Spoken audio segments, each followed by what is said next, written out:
Сегодня в этом видео я поделюсь 5 шагами, которые, на мой взгляд, помогут улучшить навыки рисования любому человеку. Чтобы научиться рисовать, нужно научиться наблюдать. И только одно это умение, оно уже сможет улучшить ваши навыки рисования. Когда мы рисуем портрет, мы всегда сначала анализируем. У модели может быть высокий лоб, может быть низкий лоб, могут быть большие глаза, могут быть маленькие глаза, они могут быть близко посажены или далеко посаженные. Также может быть мощный подбородок, круглый подбородок, маленький подбородок.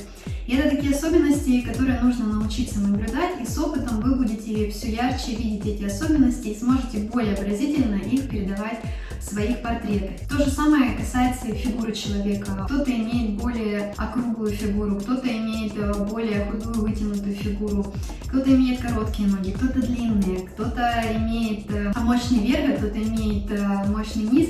Понимание этих особенностей придает эмоции вашему герою. В детстве мы с вами все учимся читать, писать, считать и учимся рисовать. И в детстве у нас уже закрепляются определенные образы, определенные шаблоны того, как мы с вами рисуем изображение человеческого лица. Основная ошибка — это очень сильно закреплены именно шаблоны рисунка из детства. И я сейчас вам покажу некоторые студенческие работы, и вы поймете, о чем идет речь. В детстве мы с вами обычно рисуем глаза, палочка, кружочек, полукруг. И вот такая частая самая ошибка, она и встречается у начинающих иллюстраторов. Когда у иллюстратора, у художника есть наработанные навыки, он видит цвет, он видит тени, он видит формы, и он может это передать в объем рисунки. Когда человек только учится рисовать, вспоминает свои детские шаблоны из детства, ему становится немножко трудно свой навык переделать, свою привычку переделать, но со временем, изучая свет, изучая тень, изучая формы, все равно все учатся рисовать более реалистичные работы. И здесь вот очень важно посмотреть на свои работы, и если вы начинающий художник или иллюстратор, посмотреть и определить, есть ли в ваших работах именно вот такие детские шаблоны, которые закрепились у вас в детстве, и, возможно, в вашей работе именно есть вот такие шаблоны, которые пришли к вам из детства и с которыми вам нужно поработать. Кроме того, что мы наблюдаем внешности натурщика, внешности модели, мы также учимся и смотреть на светотень. Это одним из ключевых навыков, и здесь обязательно нужно смотреть, где у модели находятся теневые участки, где находятся участки более освещенные, где расположены блики. И это также очень важно передавать в рисунке, потому что визуально это дает объем, даже если вы рисуете иллюстрацию в стиле флэт, понимание распределения света и тени может несколькими элементами показать объем фигуры. Развитие этого навыка, оно может существенно улучшить ваши работы, сделать их более объемными, более реалистичными, даже если вы рисуете в какой-то упрощенной, стилизованной манере, но именно понимание светотени, как я уже повторюсь, оно очень качественно влияет на ваши работы. Шаг 4. Стилизуйте. Сейчас я не говорю о технике использования материалов, потому что именно разные техники, они тоже являются частью стиля. Подача лица и фигуры носит основную долю вашей стилизованной работы. Чтобы сделать по-настоящему сильный прорыв и чтобы достичь коммерческого успеха, конечно, очень круто иметь своего уникального героя, которого вы можете помещать в разные сюжеты, в разные коммерческие проекты, использовать своего персонажа как модель, которая продвигает те или иные продукты. И здесь даже речь идет не просто об искажении. Искажение — это один из навыков стилизации, но речь идет о том, как вы подаете в своих иллюстрациях те или иные черты лица или фигуры. 5. шаг. Помните, что в искусстве правил нет.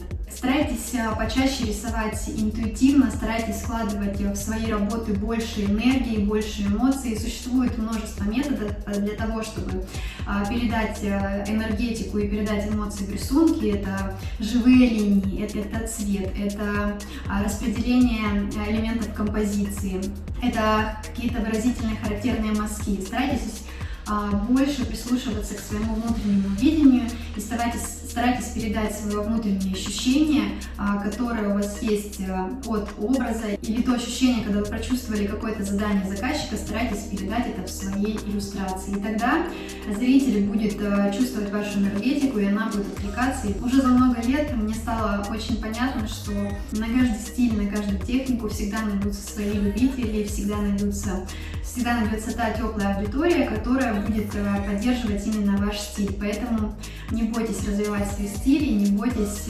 начинать и пробовать и делиться с людьми своим творчеством. Самый главный совет – это старайтесь рисовать, потому что если ничего не делать, то ничего не произойдет. По своему опыту я могу сказать, что только когда я действительно активно рисую, когда я действительно активно делюсь своими работами, тогда я получаю обратную связь. Не только от аудитории я получаю какие-то заказы или какие-то сотрудничества, но именно это происходит именно тогда, когда иллюстратор активен. И если вы работаете сами на себя, то здесь, конечно, очень важно постоянно именно поддерживать свою активность в социальных площадках, потому что если вы хотите работать на международном уровне, то для вас важно именно поддерживать вот эту коммуникацию с аудиторией и с клиентами. Рисование – это навык, и при этом это навык доступен всем. И рисование на самом деле очень благоприятно сказывается на самочувствии человека, потому что это своего рода медитация, которая помогает развивать гибкость ума, и это также влияет положительно на общее состояние человека. Существуют разные виды рисования, это может быть не только иллюстрации или картины.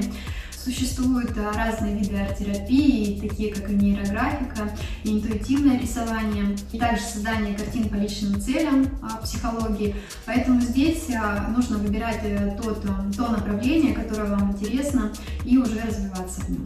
Изменения в моем творческом пути начались именно с каждодневного рисования, при этом я совмещала это с другой деятельностью, но именно в период, когда я начала активно рисовать каждый день, тогда уже и начался совершенно другой рост и в моем творчестве, и появились уже более значимые сотрудничества. Найдите 10-15 минут в день для того, чтобы заниматься рисованием, для того, чтобы это стало вашей привычкой, а потом эта привычка станет частью вас.